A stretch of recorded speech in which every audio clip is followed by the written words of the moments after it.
Efésios capítulo 4.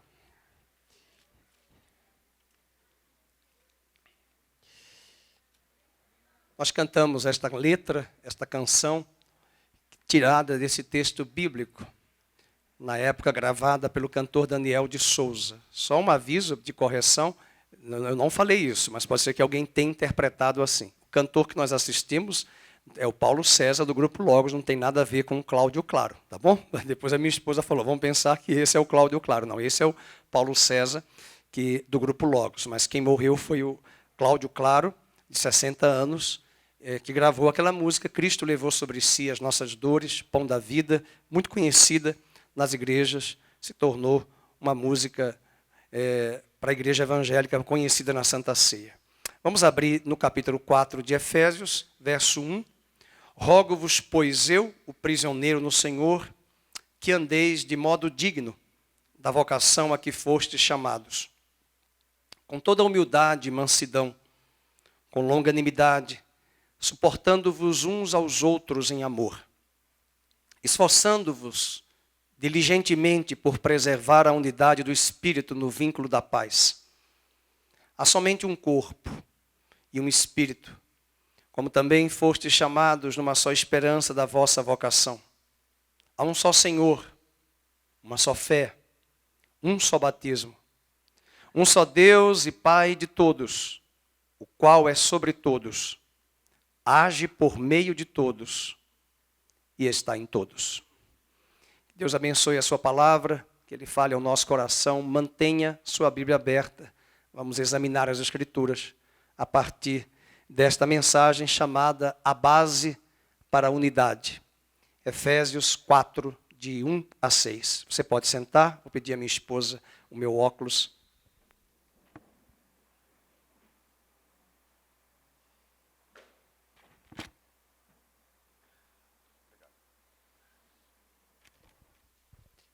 A grande beleza dessa carta aos Efésios é que possivelmente essa carta não foi escrita para corrigir algum problema doutrinário da igreja.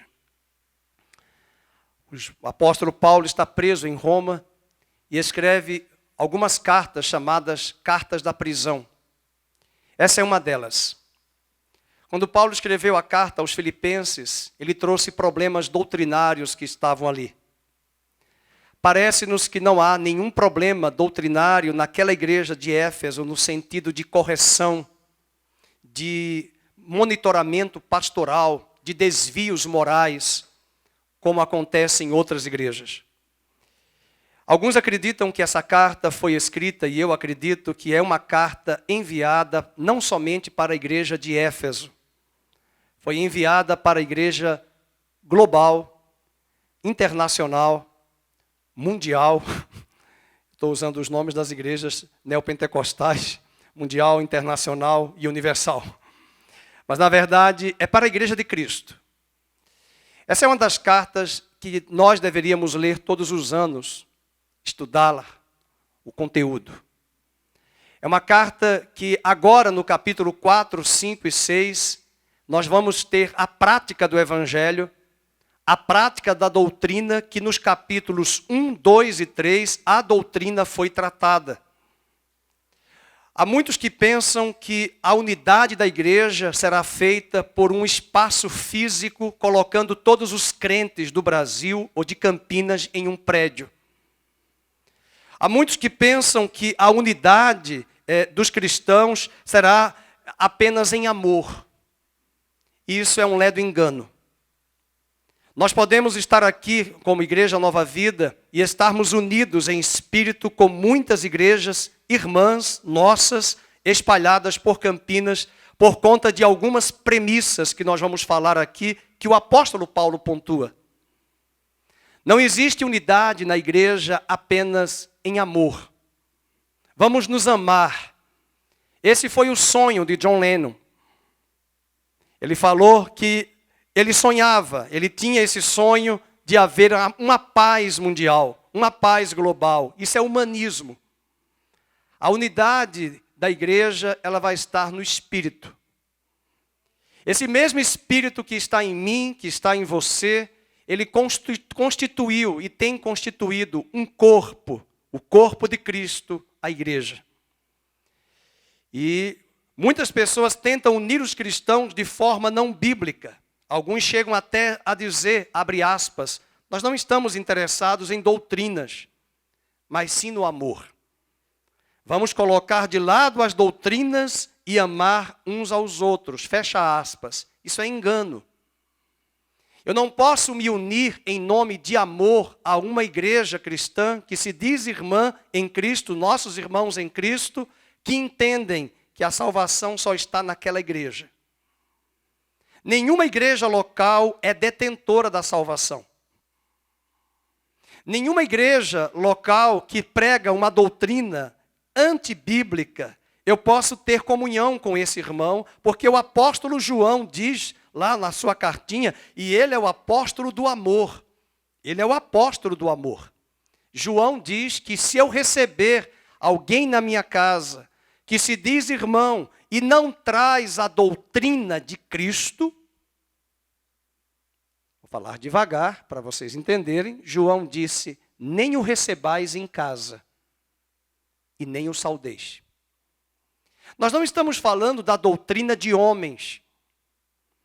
O autor de Hebreus diz no capítulo 6 que existem as doutrinas básicas e fundamentais da fé. Uma das premissas dessa unidade, a partir de uma visão doutrinária, bíblica, as doutrinas básicas da fé, é que nós cantamos aqui hoje, um só Deus e um só Senhor. Se Cristo é o nosso Redentor, se Cristo é o nosso Salvador, se entendemos que só Ele é o nosso mediador, essa é uma doutrina que nos dá unidade no Espírito, no corpo de Cristo, ainda que sejamos de igrejas diferentes. Mas há igrejas que poderão dizer que existem outros mediadores, além de Jesus. Então isso não é doutrina de Cristo. Paulo diz que eu não posso receber, João diz que eu não posso receber este irmão e nem o saudar. João também escreveu na sua carta que alguns estavam dentro das igrejas, mas não eram dos nossos irmãos eleitos. E portanto no capítulo 4 você vai encontrar depois, somente no capítulo 4 em diante, que Paulo fala da unidade. Porque no capítulo 1, 2 e 3, ele está falando das doutrinas. E não são as doutrinas da denominação X, Y e Z, porque às vezes nós temos muito bem conhecimento das doutrinas denominacionais, das doutrinas de homens, e a Bíblia fala da doutrina de Cristo. Hebreus diz que é a doutrina de Cristo. Você pode marcar na sua Bíblia depois, a doutrina de Cristo. Eu já visitei uma igreja que o pregador disse que naquela igreja, lá não tem doutrina. Eu falei, então eu vou me embora. Já estou saindo. Sai, pega o seu banquinho, sai de mansinho. Porque uma igreja tem que ter doutrina, mas não é a doutrina dos homens, é a doutrina de Cristo. Jesus entrava nas sinagogas e Jesus fazia esse tripé que eu vou falar. Ele ensinava, didaquê vem de didática, ensino. Ele pregava e depois ele curava. Hoje a igreja quer o contrário, ela quer cura, ela quer pregação, mas pregação não dá alicerce, senão o ensino. Primeiro vem o ensino, depois vem a pregação, a proclamação, depois vem a cura. Muitas vezes a cura vai manifestar na sua vida, quando nós nos expomos às Escrituras sagradas. A palavra de Deus tem poder para nos sarar. Ela mostra nossos erros, ela mostra nossas faltas. E quando nos expomos às Escrituras sagradas, ao invés de olharmos o pecado dos outros, nós enxergamos os nossos pecados, as nossas misérias. Mas Paulo não vai discutir a unidade espiritual nos 3 primeiros capítulos. Ele só toca nesse assunto depois de ter lançado os alicerces doutrinários da Igreja de Cristo. E apesar de nem todos os cristãos, meus amados, apresentarem um consenso quanto a algumas questões secundárias da doutrina cristã, nós temos igrejas denominacionais no Brasil e no mundo, que elas são divididas de acordo com seus as suas doutrinas. Por exemplo, os batistas, eles vieram dos anabatistas. Os anabatistas foram mais protestantes do que os protestantes da primeira geração. Eles eram radicais, anabatistas. Eles rejeitaram o batismo da igreja romana e decidiram que deveriam se batizar novamente e foram mais radicais do que as próprias denominações que surgiram porque eles não concordavam com a aliança política do Estado. A igreja presbiteriana se levanta no século também 16 e 17 para resgatar um ponto muito importante, que não existe papa, não existe cardeal, não existe arcebispo, só existe presbítero, que é a função daquele que tem um chamado ministerial, o título daquele que tem um chamado ministerial, e o presbítero, de acordo com os dons que Deus vai distribuir à igreja, vai saber qual é a sua função. Por exemplo, a minha função agora é pastor e mestre. Mas no gabinete eu sou pastor, na rua eu sou evangelista. Portanto, as funções, mas são pertinentes ao presbítero, porque eles estavam a afirmar, não há hierarquia, não há um chefe da igreja. A Igreja Assembleia de Deus, ela surge no movimento da Rua Azusa, nos Estados Unidos, começando com o movimento pentecostal, e resgata que a igreja é a eclésia, é a Assembleia Solene de Deus. A igreja metodista surge com John Wesley, trazendo um resgate da igreja que tem métodos de discipulado, de acompanhamento dos neófitos, para que o caráter de Cristo seja formado, metodista. Todas as denominações têm contribuições, porque todas elas trazem resgates das doutrinas bíblicas de Cristo, que foram perdidas durante a Idade Média, pela cristandade romana, que se paganizou. Desde o século XVI, nós temos percebido a trombeta de Deus tocando na terra para restaurar a igreja. Não existe uma igreja perfeita. E se você procurar uma igreja perfeita, eu confesso que você não vai encontrar, porque você não é perfeito, mas nós precisamos valorizar a igreja local. A igreja local é composta de pessoas. Muitos aqui têm anos de caminhada, têm talentos e dons que foram consagrados ao Senhor, e todos nós devemos lembrar que Deus nos chamou não para ficarmos num banco, nós temos serviços, dons, talentos para servir ao Senhor. Ao longo de muitos anos, a igreja tem passado por um esfriamento, uma apostasia, um movimento que surgiu nos Estados Unidos e que tem chegado ao longo das décadas no Brasil, algumas vezes é sepultado, outras vezes ressuscita, um movimento que diz Cristo sim, igreja não. Isso é terrível. Quem amar a Cristo vai amar a igreja. Muitas vezes Deus me levanta em oração para orar pela igreja dele espalhada pelo mundo, pela igreja do Brasil. Eu gosto de andar nas ruas e ver as igrejas. Mesmo aquelas que, do meu ponto de vista, têm uma doutrina muito precária, muito fraca, mas deve ter gente sincera ali, presente naquele lugar. Existem várias igrejas que Deus, na sua sabedoria e multiforme ação, consegue alcançar muitas pessoas, letradas, indoutas, ignorantes, acadêmicas, pobres, ricos. Deus não faz acepção de pessoas, escravos, plebeus, bárbaros, citas, judeus, gentios. Deus tem a sua multiforme sabedoria. E nós precisamos ter zelo. Paulo disse que ele tinha zelo pela igreja de Cristo. Se alguém diz que me ama e não gosta da minha esposa, não me ama. Porque eu e ela somos uma só carne. Se alguém diz que ama a Cristo e fala mal da igreja, não ama a Cristo, porque não conhece a Cristo, e Cristo continua amando a sua igreja e zelando pela sua igreja.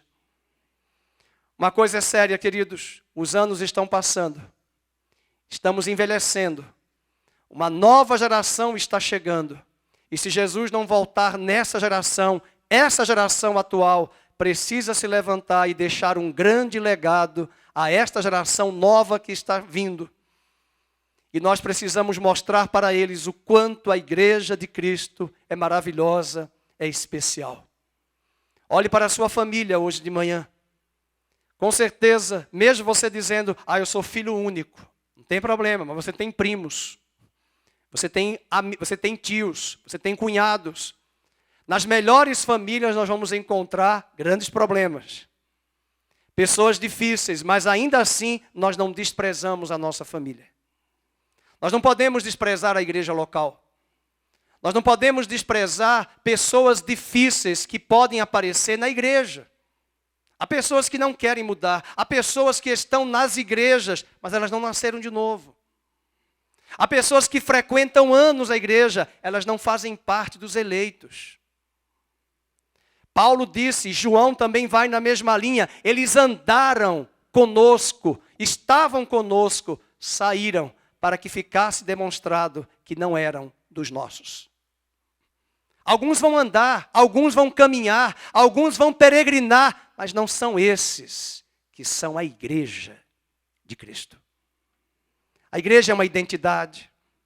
A igreja não é prédio, a igreja não é coluna, a igreja não é ministérios bem estabelecidos, a igreja é um povo, é um conjunto de pessoas, são pedras vivas.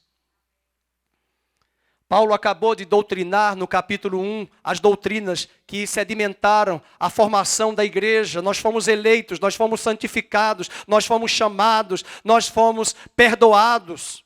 Capítulo 1. No capítulo 2 ele vai dizer que a igreja são judeus e gentios colocados agora em um só corpo, que é a igreja, corpo de Cristo. Capítulo 3 ele vai mostrar o mistério da igreja, que estava escondido, oculto antes da fundação do mundo e que agora se revelou. Depois que ele pontua as doutrinas da igreja, básicas, ele vai falar de unidade. Então vamos para os primeiros pontos aqui nessa passagem, 7 realidades espirituais básicas que unem todos os cristãos verdadeiros. Vamos para o primeiro, um só corpo. Capítulo 4, versículo 4. Há somente um corpo. Trata-se evidentemente do corpo de Cristo, do qual todo cristão é membro inserido nessa unidade em sua conversão pelo Espírito de Deus. Quando Gustavo recebeu a Cristo, e a graça de Cristo se revelou a ele, e ele disse, eu creio, Senhor. A Bíblia diz que ele foi batizado no corpo de Cristo. Antes dele ser batizado nas águas, o Espírito batizou ele no corpo de Cristo. O ladrão na cruz recebeu a Cristo, não se batizou nas águas, mas ele foi batizado no corpo de Cristo, e Jesus disse para ele, hoje mesmo estarás comigo no paraíso. O outro que estava na cruz, não. Ele creu.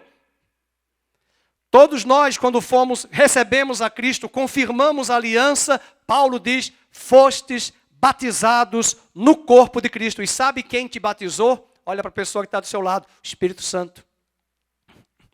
O Espírito Santo batizou a Dalvani.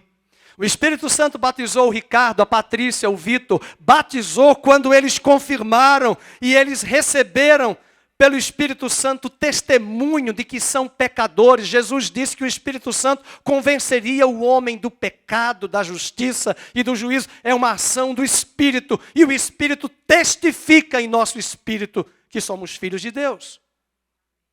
Portanto, essa experiência, quando, por exemplo, o eunuco se encontra com Paulo, com Filipe, na carruagem, na viagem, ele conversa e ele diz, o que é que impede que eu seja batizado? Nada, apenas que você creia. E ele creu. E antes de ele ser batizado nas águas por Filipe, ele foi batizado no corpo de Cristo. Veja, por exemplo, vamos colocar na tela 1 Coríntios, capítulo 12. Capítulo 12, o pastor Carlos leu hoje de manhã para nós esse texto selecionado. 1 Coríntios capítulo 12, verso 12. Porque assim como o corpo é um e tem muitos membros, e todos os membros, sendo muitos, constituem um só corpo, assim também com respeito a Cristo. Agora leiam 13. Pois em um só Espírito fomos todos nós, leiam, batizados em um corpo. Há uma versão que diz, pois por meio de um Espírito, de um só Espírito, pelo Espírito, todos nós fomos batizados. Aonde? No corpo de Cristo. Eu recebi a Cristo no meio da rua, aqui em Campinas, vim de Maceió tirar a pastora Vânia, que na época era só a minha tia, prima, de volta para a igreja romana. Imagina se eu tenho esse poder, esse cara sou eu, de vir de Maceió para trazer ela de volta para a igreja romana. E Deus me tirou. Ela me deu de presente a Bíblia. Eu comecei a ler naquela noite e depois de uma palestra que eu assisti, atravessando a rua, ela perguntou, Fernando, de tudo que você ouviu, você crê? Eu disse, tia Vânia, agora eu creio. Naquele dia eu recebi a Cristo, mas na verdade depois eu entendi que não fui eu que o escolhi, foi Ele que me escolheu, foi Ele que me trouxe de um lugar geográfico, de Maceió para Campinas, e eu o recebi porque Ele já estava há anos trabalhando em minha vida, porque Ele nos amou quando nós ainda éramos pecadores. Então naquela hora eu não conhecia a igreja evangélica, aliás eu não suportava a igreja evangélica, nem pastor. Mas naquela hora, de manhã, naquele dia, eu fui batizado no corpo invisível e universal de Cristo. A igreja invisível, a igreja militante, mas eu precisava como bebê e neófito da igreja local. A igreja local é importante, não despreze a igreja, não fale mal da igreja. Se você está insatisfeito com a igreja, primeiro, não atribua pecados, problemas seus a pastores e a homens. Eles também são falhos. Olhe para as suas misérias, eu vou olhar para as minhas. Nós não somos perfeitos. Não crie um evangelho onde você vai investir em alguém, até na sua família. Você pode investir numa pessoa da sua família, mesmo não sendo crente, alimentando ela com presentes, com festinhas, e daqui a 30 anos você se decepcionar porque aquela pessoa não te correspondeu. Isso vai ficar demonstrado que você buscou aquela relação por interesse. O cristão entende que nós podemos se dar para muitos e esses muitos jamais nos corresponderem. Não tem problema. A Bíblia diz em Salomão, de Provérbios, de Eclesiastes, lança o teu pão sobre as águas. Depois de muito, recolherá. Não fique esperando colher de ninguém, de quem quer que seja. Se dê em amor, mesmo quando aqueles que você está se dando não te amam. Se dê. Se entregue. Se dê sem querer receber nada em troca. Deus suprirá, inclusive, as nossas carências e fraquezas, todas as nossas necessidades. Esse é o corpo de Cristo. Versículo 14 da mesma carta, porque também o corpo não é um só membro, mas muitos. E se o pé disser, eu não sou mão, eu não preciso do corpo, como é que esse pé vai andar, meu pé direito, se até para fazer esse comando é preciso que o nervo ciático, que vem dessa região lombar, passe para a medula, que passe para o cérebro, que dê o comando para que ele estique a perna. Se eu quiser agora colocar meu óculos, o óculos vai beneficiar os meus olhos, mas dá licença, olhos. Você precisa do nariz e da orelha para que você enxergue. Nós não somos melhores. E é isso que Paulo está dizendo. Paulo está falando de anatomia humana. Paulo está falando do corpo de Cristo numa figura anatômica, que nós precisamos uns dos outros, que o corpo de Cristo é interdependente, que nenhum membro pode ficar individualizado. E aqui eu trago uma correção para a igreja. Nenhum ministério da igreja é para si. Todos os ministérios são para o corpo. Quando nós tivermos um congresso, uma festa, um evento, um aniversário da igreja, o ministério do louvor não pode ficar, é o meu ministério. O ministério da diaconia é o meu ministério. São todos os ministérios integrados para a glória de Deus, para o corpo de Cristo. Os membros são necessários. Versículo 17, se todo o corpo fosse olho, onde é que estaria o ouvido? Seria um monstro, todo mundo olho. Versículo 17, se todo fosse ouvido, onde estaria o olfato? Mas o verso número 18 diz, mas Deus dispôs os membros, marca aí na sua Bíblia, Deus dispôs, Deus disponibiliza os membros no corpo de Cristo. Se eu pegar pessoas aqui que fazem a obra de Deus nesta igreja e eu colocar um microfone, elas vão ter cólica na hora. Tem pessoas que não suportam estar aqui na frente, elas têm uma timidez, mas elas são importantes para a igreja. Chama o Esdras para pegar esse microfone para falar. Agora, e ele fora da mesa? Para controlar o áudio. Há pessoas que precisam entender que se você abrir mão da sua função, do seu ministério, do seu talento, do seu dom, o corpo vai sofrer. Hormônios que nós temos nas glândulas suprarrenais, na tireoide, na paratireoide, são pequeníssimos, a paratireoide, a tireoide, mas elas produzem hormônios fundamentais para a homeostase e o equilíbrio do corpo. Nosso grande erro é só aplaudirmos e valorizarmos quem está na plataforma. Paulo vai dizer que os membros mais desonrosos do nosso corpo são merecidos de duplicada honra e cobertura e proteção. Se você tomar o seu corpo agora, sua parte anatômica, as nossas partes íntimas, nós não podemos expô-las. São essas partes íntimas que Paulo diz que elas são vergonhosas, que o corpo de Cristo precisa cobrir e dar mais cuidado e proteção.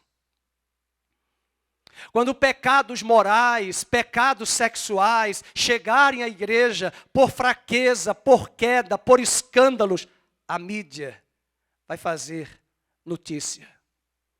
A igreja vai cobrir os pecados daqueles membros frágeis e que caíram. O corpo de Cristo precisa entender, e Paulo está falando isso no versículo 20, são muitos membros, mas um só corpo. Depois ele diz no 22, pelo contrário, os membros do corpo que parecem ser mais fracos são necessários. Você pega uma tireoide, uma paratireoide, você nem vê, tira. Quantas pessoas eu já tive aqui na igreja com problemas de saúde, eu falei, tem que fazer exame da paratireoide. Está tendo muito sono, muita insônia, muito problema, tem que olhar os seus hormônios. Ai, pastor, eu não sabia. Vai lá, procura um médico. É que hoje os médicos estão tão na área dele que eles perderam a visão do corpo.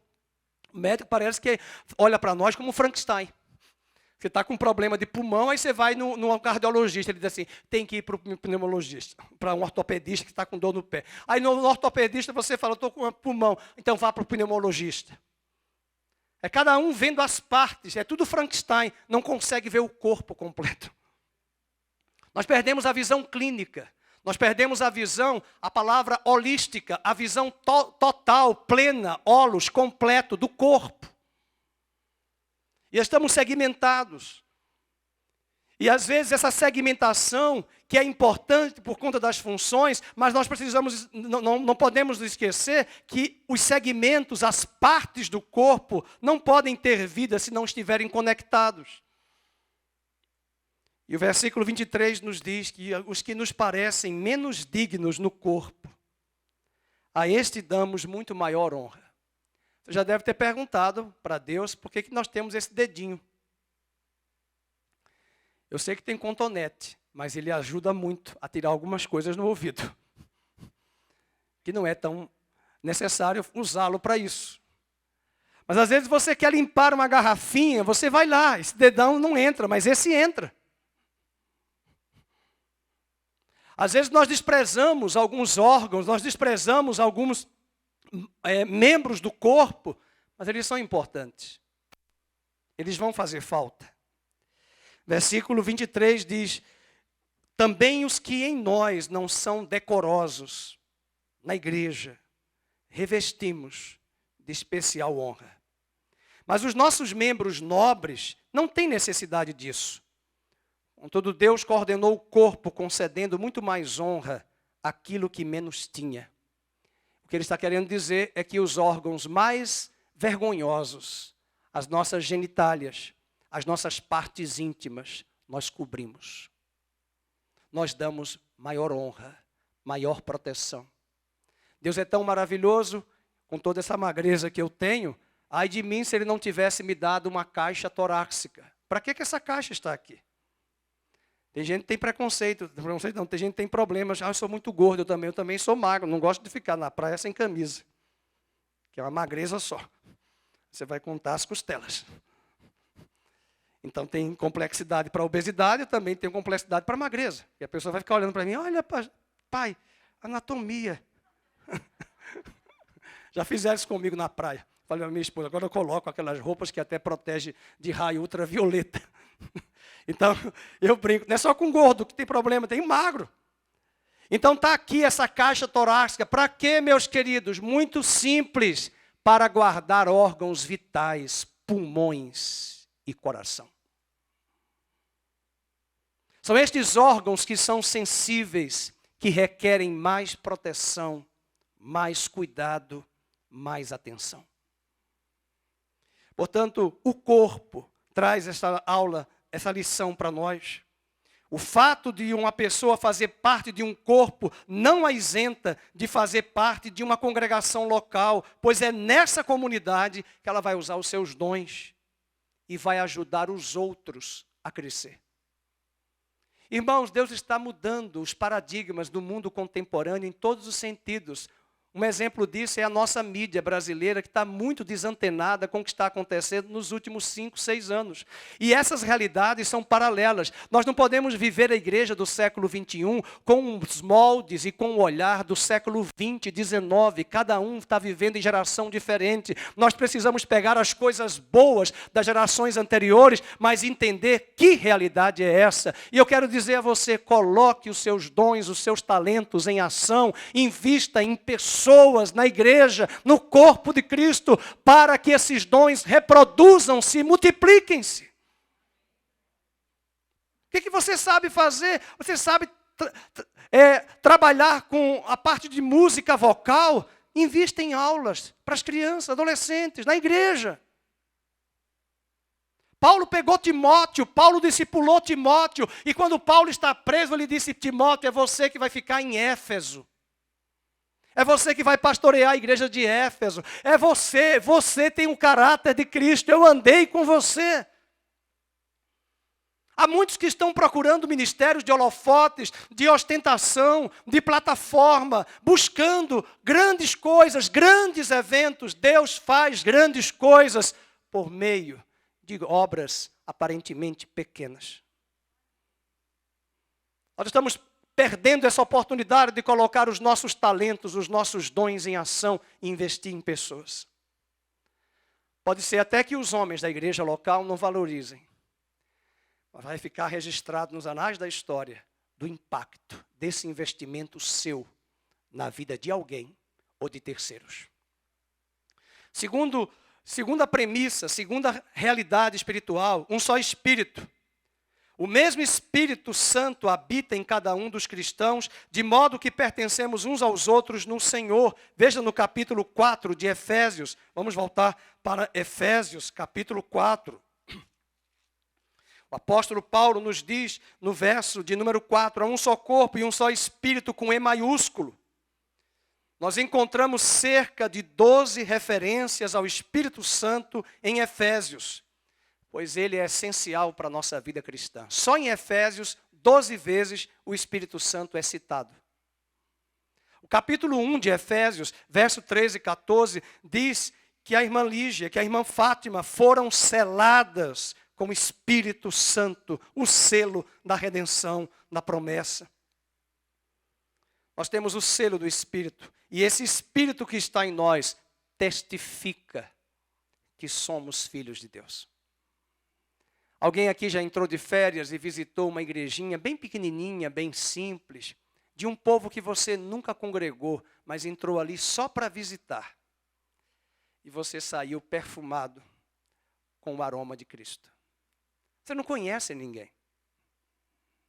Recentemente, um amigo do André e da Laís me convidou para pregar numa igreja em Elias Fausto, um sábado à noite. E eu fui. Uma igreja bem avivada, a Assembleia de Deus. Que igreja linda. Jovens cantando. Eu achei bonito porque eles dão muitas oportunidades. Naquela noite foi 1h30 de oportunidades. Eu falei, Fernando, não murmura, não reclama, deixe Deus agir. Eu falei, meu Deus, e quando eu for pregar, esse povo vai dormir. Já são 9h30 da noite. Mas foi uma bênção. As oportunidades, eu vi ali pessoas simples, pregando, falando, testemunhando. Fernando, você não está aqui para ser estrela, você veio pregar, mas também eu te trouxe para você ouvir. Ouça, veja, baixe a crista. Não somos melhores do que ninguém. Ah, mas tem umas doutrinas que eu não concordo, mas nós temos que ceder.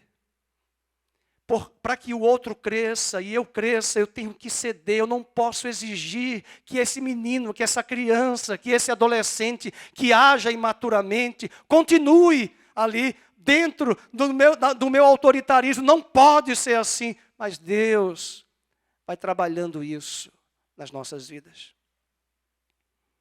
Nós temos um verdadeiro apartheid na igreja evangélica. Uns são bem tradicionais, outros bem pentecostais, são extremos.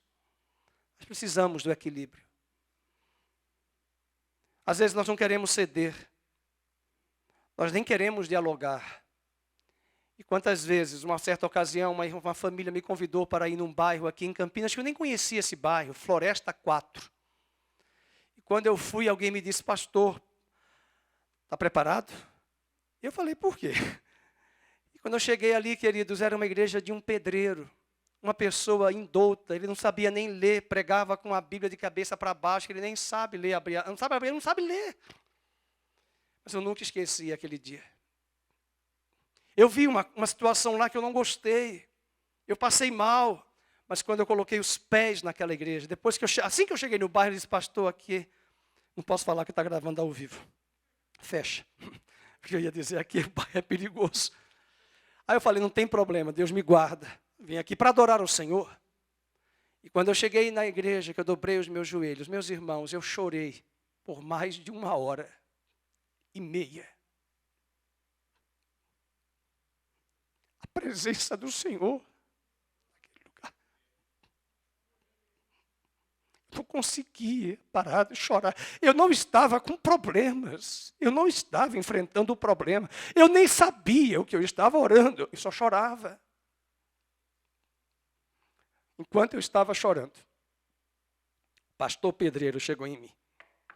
Pastor, Deus mandou o Senhor ordenar o meu irmão ao ministério pastoral hoje. Eu falei, eu não acredito. Meu Deus do céu. Chorando, eu digo, meu Deus do céu. Eu falei, Senhor, eu não vou pecar, eu não posso responder esse homem. Quando eu me recompus, eu disse, irmão, venha cá. E adoração na igreja, e ele conversando sobre a ordenação ao ministério. Eu não conheço o seu irmão. Eu nunca vi o seu irmão. Eu não posso impor mão sobre alguém que eu nunca conheci. A Bíblia diz, irmão, que não se pode impor as mãos precipitadamente sobre alguém para o ministério. Irmãos, eu falei isso, eu passei mal, porque ele não entendeu nada. O quê? Eu falei, agora, Senhor? Eu falei, se o irmão quiser que eu ordene o seu irmão, o irmão vai pôr a mão. Agora, eu não vou pôr a mão na cabeça dele, não. Eu vou pôr a mão na sua cabeça. Pode pôr a mão na cabeça dele, que eu ponho a mão na sua cabeça. Porque eu não conheço. Mas a lição que eu aprendi ali é que talvez o que Deus queria me levar é para falar comigo naquele lugar. Eu recebi o recado.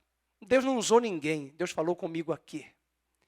E usou essa situação para que eu saísse dali com um coração de intercessor para orar, para que Deus traga à igreja brasileira maturidade e sabedoria. Pronto, eu não fui para lá para julgar. Eles falam em línguas, eles gritam. Eu estou aqui para clamar pela igreja de Cristo, porque um pecado que aquela igreja cometer e fizer doutrinariamente, a mídia vai pulverizar. Eu estou ali para cobrir João diz, o amor cobre uma multidão de pecados. Isso é um só espírito.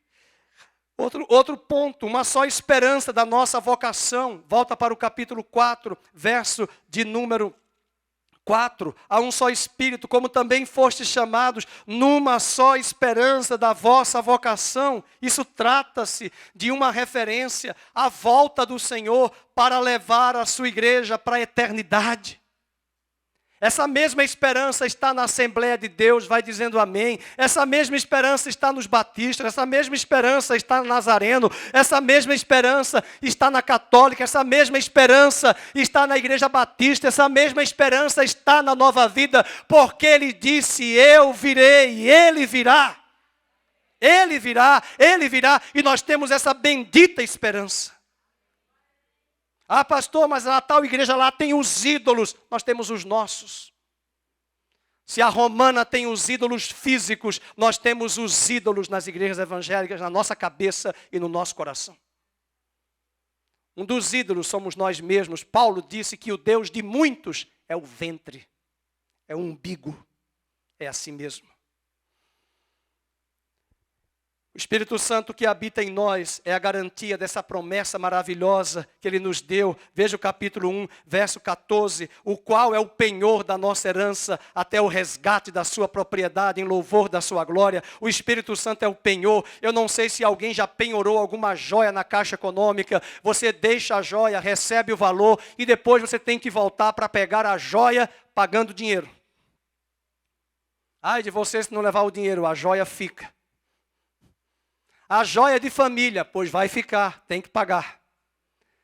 E Jesus subiu, está assentado à direita de Deus Pai, mas Ele deixou uma joia chamada Espírito Santo, e o Espírito Santo é a pessoa de Deus aqui na terra. A igreja não tem representante de Deus aqui na terra. O representante de Deus é a terceira pessoa da Trindade, o Espírito Santo, que está em mim, que está em você, e quando a trombeta tocar, Ele vai levar a joia e a Caixa Econômica que apenhorou a igreja de Cristo. Dá um amém, irmãos? Nós não estamos num culto fúnebre, nós estamos num culto vivo ao Deus vivo e poderoso. Ele vai levar a joia, Ele vai levar a casa que recebeu a joia, a Caixa Econômica, não federal da terra do Brasil, mas dos céus. O apóstolo Paulo vai avançar na quarta, são 7, na quarta realidade espiritual para essa unidade. Um só Senhor, capítulo 4, verso de número 4 também. Um só Senhor. Ele é o Senhor Jesus Cristo que morreu por nós, vive por nós e um dia voltará para buscar. Alguém perguntou a Mahatma Gandhi na Índia, o líder espiritual, qual era o maior empecilho para o cristianismo na Índia? Ao que ele respondeu, o maior empecilho são os cristãos. Porque ele estava sendo colonizado, o seu país, pela Inglaterra. A Índia, durante décadas, foi colonizada pela Inglaterra. Os ingleses chegaram lá. Eram anglicanos. Ele leu o Novo Testamento. Mahatma Gandhi disse, eu amo a Bíblia dos ingleses, mas eu não gosto dos ingleses. Ele entendeu que o grande empecilho eram os cristãos, porque nós não queremos ceder. Naquele dia em que eu estava chorando, eu confesso que eu quis pegar aquele irmão.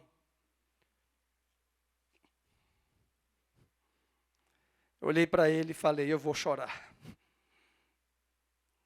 Senhor, eu quero ficar na tua presença, mas esse homem está me chamando para ordenar o irmão dele. Nunca vi. Naquela hora Deus estava me corrigindo, dizendo também que era hora de amar aquela igreja e ceder e abrir mão da minha vontade para ser um canal, instrumento de bênção para eles. Se Cristo é Senhor, nós não fazemos o que nós queremos, nós fazemos o que Ele quer.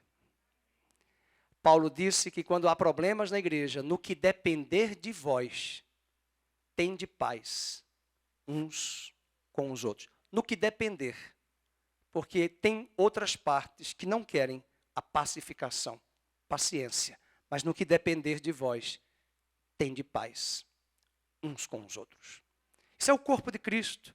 Não vivemos, Paulo diz em Romanos depois, nós não vivemos para agradar a nós mesmos. Sexta-feira Santa, uma irmã da Nazareno, nossa amiga Oneida Bedix, preparou um almoço, uma carne, um churrasco, os filhos que fizeram. E eu nunca esqueci esse testemunho. E há muitos anos que ela convidava sua vizinha para ir ao nosso grupo de estudo. Naquela semana ela iria. Só que na Semana Santa, antes do evento, na casa dela, estava um cheiro de churrasco, de carne, como vocês chamam aqui, vermelha. Não tem nenhum lugar na Bíblia proibindo comer carne na sexta-feira da paixão. Isso é mandamento de homens, doutrinas humanas. Mas enquanto ela estava preparando o arroz e seu filho trazendo a comida, o churrasco, seu filho que hoje mora fora do Brasil, estava preparando, ela me contou, ela me chama de Nando. Nando, você não sabe o que aconteceu. Nós tivemos que mudar todo o almoço, meu filho não gostou muito porque eu cancelei a carne e o churrasco, ele já trouxe tudo temperado, mas não vai ter churrasco. E na hora o Espírito disse, você precisa ceder, não fazer carne, porque o cheiro de carne vai chegar na tua vizinha e vai ser escandaloso para ela comer carne. Na sexta-feira da paixão. Mas a carne é minha, a despensa é minha. Mas Paulo diz que se o teu irmão acha que é pecado comer carne, Paulo diz, não coma, não por causa da tua fé, mas por causa da fé do outro, que é fraca. Ceda e ganhe o vizinho para Cristo pelo seu testemunho. Ah, mas é uma doutrina errada. Sim, nós sabemos, mas alguém precisa ceder, senão a relação não vai dar certo. E nós precisamos buscar aprender estas verdades. E um só Senhor vai nos levar à ideia de que o Senhor Jesus que está na minha vida também pode estar naquela senhora que mesmo sendo cristã romana, não tem a doutrina bíblica que eu tenho nesse ponto de vista de uma tradição humana, mas eu cederei para que em nome desse ceder ela possa abraçar a Cristo, vindo ao estudo bíblico na próxima semana, que era terça-feira, depois da Semana Santa. O apóstolo Paulo vai avançar em mais um ponto, uma só fé. Existe um conjunto definido de verdades que Cristo confiou à sua igreja, que constitui a fé. Vamos ler Judas, capítulo, não tem capítulo, é um só capítulo. Judas, versículo 3. Judas disse que essa fé foi entregue aos santos. Amados, quando eu empregava toda a diligência em escrever-vos acerca da nossa comum salvação, foi que me senti obrigado a corresponder-me convosco, exortando-vos o quê? A batalhardes, vamos, diligentemente, pela fé, que uma vez, por todas, foi entregue a quem? Então você tem um nível de fé. Só que o nível de fé que o Emerson tem pode ser superior ao meu. Eu sou neófito. A Beatriz, ela tem 40 anos de evangelho. Ela tem mais maturidade que eu, pelo menos se espera. Se eu sou neófito, eu posso fazer coisas erradas. Ela tem uma maturidade de fé bíblica plena. Ela precisa ter paciência comigo. Ela precisa entender o que Paulo disse, quando eu era menino, eu deixei as coisas mas depois que eu cresci, eu deixei as coisas de menino. Eu fazia coisas de menino, depois que eu cresci, eu deixei. E sobre fé, os primeiros cristãos professavam um conjunto de doutrinas básicas. Olha aí o respaldo desse movimento que diz, doutrina não, está errado. Veja em 1 Timóteo, capítulo 2, verso 2. Vamos ler isso. É Paulo falando de Timóteo. Será que é 1 Timóteo? Eu acho que é 2 Timóteo. Põe aí 2 Timóteo 2. Deixa eu ver se é isso, versículo 2. É isso mesmo. E o que de minha parte ouvistes, através de muitas testemunhas, isso mesmo, leiam, transmite a homens fiéis e também idôneos para instruir. Para que instruir a outros? Para que ensinar a outros? Para que todos cheguem à estatura de varonilidade perfeita. Todos precisam chegar à maturidade. Os cristãos podem discordar até de certas questões de interpretação de prática eclesiástica, Mas todos os seguidores autênticos de Cristo concordam no que diz respeito à fé. E até se afastar da fé é provocar desunião dentro do corpo de Cristo. Veja, por exemplo, Romanos, capítulo 16, um texto forte. E é por isso que existem algumas desavenças nas igrejas. Existem um perigo grande na igreja de Cristo, é quando uma heresia é mantida como doutrina. Isso vai trazer divisão. E nesse caso a divisão pode ser boa, porque se o problema é doutrinário, se a igreja for alterada na sua doutrina, ela vai esfriar. E veja o que Paulo diz em Romanos 16, verso 17. É uma palavra dura esta. Rogo-vos, irmãos, que noteis bem aqueles que provocam. Ok. Você deve ter alguém da sua família que gosta de briga. O que você faz com essas pessoas? Chá de camomila? O que você faz com esse tipo de pessoa? Paulo está dizendo, notem bem os que fazem divisões e escândalos em desacordo com a doutrina que aprendeste. Agora leiam, não sou eu que estou falando, é a Bíblia que está dizendo. O que é que diz? Afastai-vos deles. Porque esses tais não servem a Cristo nosso Senhor, e sim a seu próprio ventre. E com suaves palavras e lisonjas enganam o coração dos incautos. Pois a vossa obediência é conhecida por todos. Sabe o que ele está combatendo? Gente rebelde. Gente que não se submete à liderança. Eu não estou falando de liderança autoritária. Liderança não é aquele que grita. A liderança bíblica é aquele que tem o cajado, a doutrina, e quando nós não nos submetemos, é igual a esse movimento hoje que esse marxismo cultural produziu nas escolas. Esse marxismo cultural que nós entendemos hoje, ele vem de um pensador, depois de Marx, chamado Antônio Gramsci. Ele dizia que nós precisamos ensinar os filhos a não respeitarem os pais, a não honrarem os pais, porque quando isso acontecer, a nação será uma anarquia. Então ninguém vai obedecer a ninguém, é uma rebeldia. E isso Paulo falou, não precisava Antônio Gramsci dizer isso. Paulo disse que nos últimos dias, na igreja contemporânea, os homens seriam ingratos, rebeldes, amantes de si, desobedientes à paz. Por isso que hoje as pessoas têm dificuldade de se submeter a alguém mais novo no seu trabalho. Ah, eu tenho 40, ele tem 25, mas não é a ele, é a função. Você tem que prestar contas. Mas é seu pai, mas eu não concordo, mas é o seu pai, é a sua mãe. E essa geração rebelde não tem sido capaz de ouvir a transmissão do Evangelho. E quando nós chegamos na igreja e Deus quer agir na igreja, meus amados, Deus quer andar no nosso meio, Deus quer se revelar a cada um de nós, Deus quer manifestar a sua glória, a sua presença. Deus não pode se manifestar no meio de desunião, de contendas e desavenças na igreja. Eu já fui em igrejas que têm uma excelente doutrina, mas não tem amor. Ninguém fala com você. Eu não estou falando de amor de beijar, porque tem gente que pensa que amor é beijar. Ah, eu quero ser beijado. Então compra uma boneca, beija. Tem boneca para tudo. É isso, querido. Amor é atenção. Amor é oração.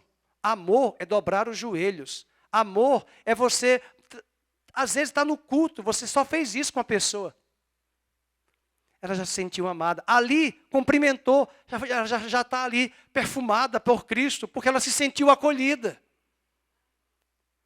Eu vou de vez em quando, todos os anos, agora parou a pandemia, para um congresso de pastores, que eu e minha esposa, já é o 7º ano, ninguém fala conosco lá. E eu lembro daquela música, estou nem aí. É tudo pastor, tudo gente, ninguém fala conosco, ninguém. Eu falo, e eu chego lá, e eu sou carismático, eu chego lá e falo, ninguém senta na nossa mesa. Não estou preocupado. Eu estou ali para me alimentar, para servir. E eu quero ter amor com os irmãos. Mas se eles não querem? E se eles não falam? Eu me meto. Eu falo para minha esposa, vamos para cá, senta aqui nessa mesa. Vamos ver se senta. Aí vem alguém, aí quando eu descubro, irmão, sabe quem chega na nossa mesa? Nordestino. Aí eu digo, está explicado. Ô povo caloroso. Mas aí, Deus coloca amor no nosso coração. Não critique. É uma igreja séria, tem boa doutrina.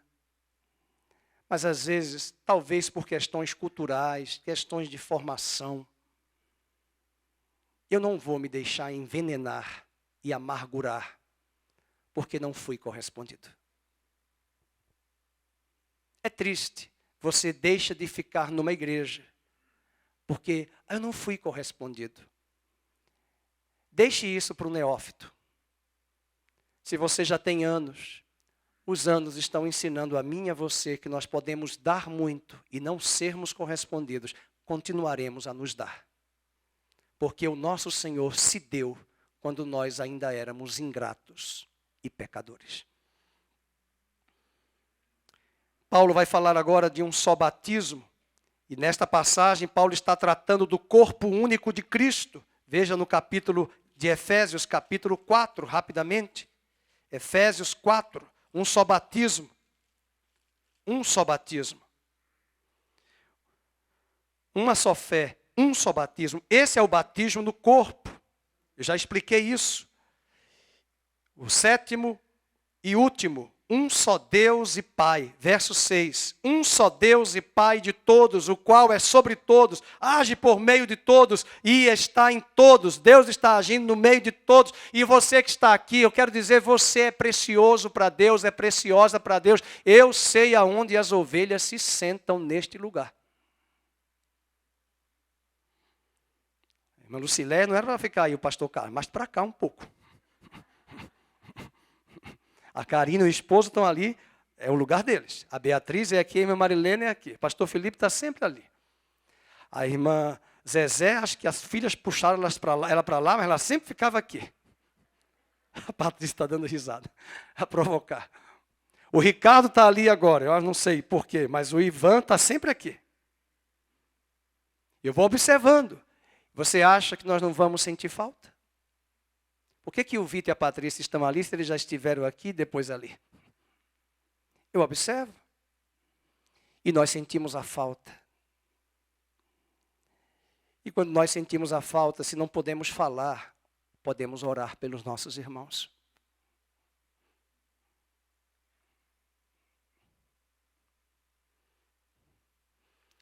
Há pessoas que vão nos abandonar.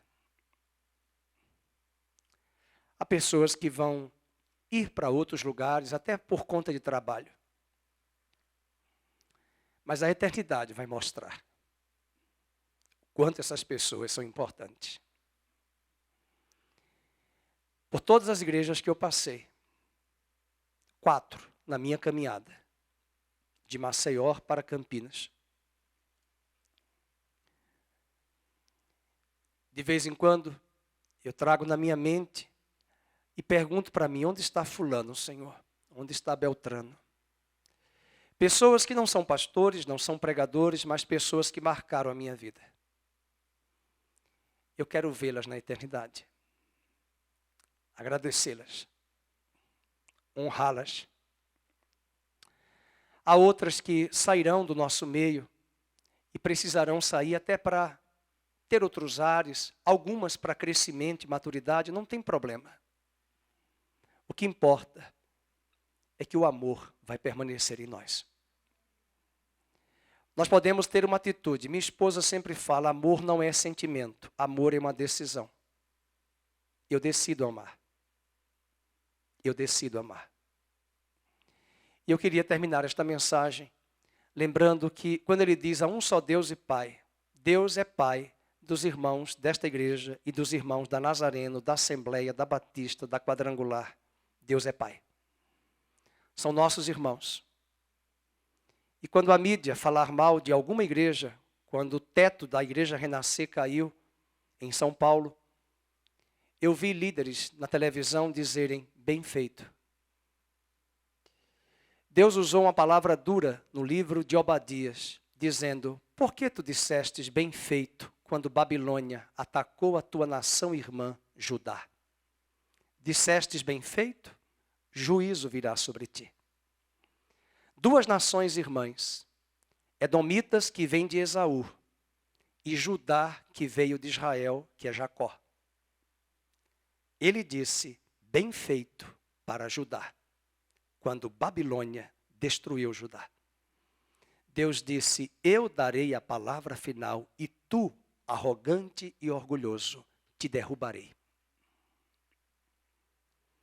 Aquele pecado, aquele teto, não pecado, aquele teto que caiu, nós deveríamos ter mais compaixão e lembrar que poderia ser em qualquer igreja local nossa. Isso mostra a falta de maturidade que não temos ainda. Mas eu não tenho dúvida que antes da vinda do Senhor, Deus terá uma igreja madura e uma noiva apaixonada por Ele e apaixonada pela igreja local. Um só Deus e Pai de todos, que age por meio de todos. Uma das grandes preocupações de Paulo é que os cristãos não rompam a unidade do Espírito. E eu quero finalizar com 2 de João, capítulo 6, verso 11, e convido o Ministério de Louvor a chegar aqui. 2 de João, verso 6 ao 11, não tem capítulo. Verso 6 ao 11. E o amor é este, que andemos segundo os seus mandamentos. Este mandamento, como ouviste desde o princípio, é que andeis nesse amor. Porque muitos enganadores têm saído pelo mundo fora, os quais não confessam Jesus vindo em carne. Assim é o enganador e assim é o anticristo. Acautelai-vos, para não perderdes aquilo que temos realizado com esforço, mas para receberdes completo galardão. Verso 9, vamos ler juntos? Todo aquele que ultrapassa a doutrina não é da Nazareno, não é da Nova Vida, não é da Batista, é a doutrina de Cristo. Aquele que ultrapassa a doutrina, que vai além da doutrina e nela não permanece, não tem Deus. O que permanece na doutrina, esse tem tanto Pai como Filho. Agora leia o verso 10. É João, viu, queridos? O discípulo do amor que está falando. Tem gente que pensa, ele é tão amoroso e é tão ingênuo. Não, não, não. Ele é amoroso, mas ele tem discernimento. Verso 10. Se alguém vem ter convosco e não traz esta, o que é que vai fazer? Não recebais em casa, nem lhes deis as boas-vindas. Não vou falar o nome de uma denominação que nem é cristã, mas quando a gente diz assim, vamos orar, eles fogem. Eles não oram. E eles não acreditam na pessoa do Espírito Santo e nem da pessoa de Jesus como Deus. Só existe Deus e não tem o Pai e o Filho. O Pai, o Filho e o Espírito existem, mas eles não são Deus. Não vou citar nome, para não dar nenhum problema, estamos ao vivo, mas só para vocês entenderem que nessa doutrina nós não temos unidade. Nós não temos comunhão. Impossível o Espírito Santo agir. E Deus nos falou hoje de manhã 7 realidades de unidade, da base para a unidade. Vamos dizer juntos, vamos ficar em pé. Um só corpo, vamos juntos? Um só corpo, um só Espírito, uma só esperança, uma só fé, um só Senhor, um só batismo, um só Deus e Pai. Que Deus nos ajude. E aquele que começou a boa obra vai completar e aperfeiçoar até o dia de Cristo Jesus.